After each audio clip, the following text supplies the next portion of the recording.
It's the zombie apocalypse. Danger lurks around every corner as the dead take over the streets. Things like the twisted ankle or a flu have become deadlier than ever. A single ibuprofen can mean the difference between life and death in this unforgiving world. And this got me thinking, would surviving in a hospital, a place where you could have access to an abundant amount of medicine and medical supplies during a zombie apocalypse, be a good idea? Or will this just ultimately lead to a quicker death? My name is Tyler, and let's find that out on today's episode of Zombie Survival Labs.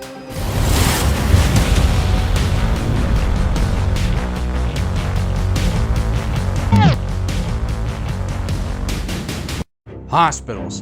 No one really wants to go to a hospital, unless you're a drug addict and they're about to give you the good stuff. But if a zombie apocalypse were to happen, or some realistic apocalyptic scenario, I gotta whisper it or else I'll get demonetized. Or something like that, or hurricanes, or something realistic happened, could you survive in a hospital? But before we're able to answer those questions, first we need to set some ground rules to make sure that we are all on the same page. For zombies, I'm referring to your slow jogging, never fully decaying type of zombies, like the Walking Dead zombies. And for hospitals, I'm referring to the ones that you commonly see in TV shows or movies. So let's get into it. Are hospitals good in a zombie apocalypse? And bear with me because I want to try something a little bit different in this video. It is day 1 of the outbreak. As panic begins to rise and the number of people going to the hospital also begins to rise, whether it's because people are worried that they are infected and hope that doctors can help them, injured from street riots, or injured from protecting their property, like food from being stolen. Quarantine will reach its maximum limit and alternate care methods will have to start being used. But on day 7, when martial law is likely to be enacted, this is where things get a whole lot worse for the hospital. Companies that stock the hospitals for their IV bags, medicine, needles, and all necessary equipment for treating patients will stop being delivered. This is because delivery drivers or loaders are likely to either be infected, dead, or not going into work, because of martial law, thus putting a halt on the resupply of the hospital. And once a hospital starts to run out of medical supplies and food during an outbreak situation, the panic only gets worse with people. A few things are going to happen from here if they haven't already. Either this will cause a riot in the hospital and people will begin looting whatever they can. The hospital will become a breeding ground for zombies due to the amount of infected people seeking help. Or it's going to be a combination of the two, likely a combination of the two. And that's to say if it didn't happen already. But if you thought it couldn't get any worse from there, let me introduce to you day 14 of the outbreak. Day 14 of the outbreak is likely when Con-Plan 8888 is going to take effect. If you don't know what Con-Plan 8888 is, the Infographics Show made an awesome video about it that you can find in the description of this video. Before a quick summary, if you remember that episode of The Walking Dead where Shane went to go save Rick in the hospital and the military was killing people in the hallways, that is Con-Plan 8888. The hospital is a giant infected bubble. There's zombies, there's people that are infected, and during this time, that's when the military is going to step in and just start dropping people. Because you got to keep in mind, the military aren't there to save people. They're not there to recruit people for the military. They're there to save humanity. And if killing one person means saving 1,000, that's what they're going to do, to stop this thing from spreading at all costs.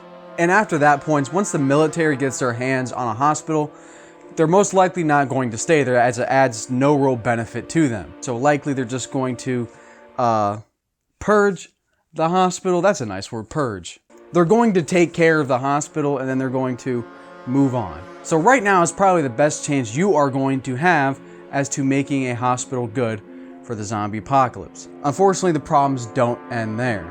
Not only have 2 of the major reasons a hospital would be good for a zombie apocalypse just get wiped off the map, that being food and medical supplies, now you got a whole bunch of other cons you got to worry about. Not only are hospitals in a densely populated area, but they're also a hotspot. Hotspots are places that the common public are commonly going to seek out during an apocalyptic situation. Hospitals provide medical care, so people are going to be seeking this out like hotcakes. Or like white girls seeking out hydro flats. I don't know, they're going to really want to go to a hospital. Saying that it's a hotspot doesn't really do it justice though.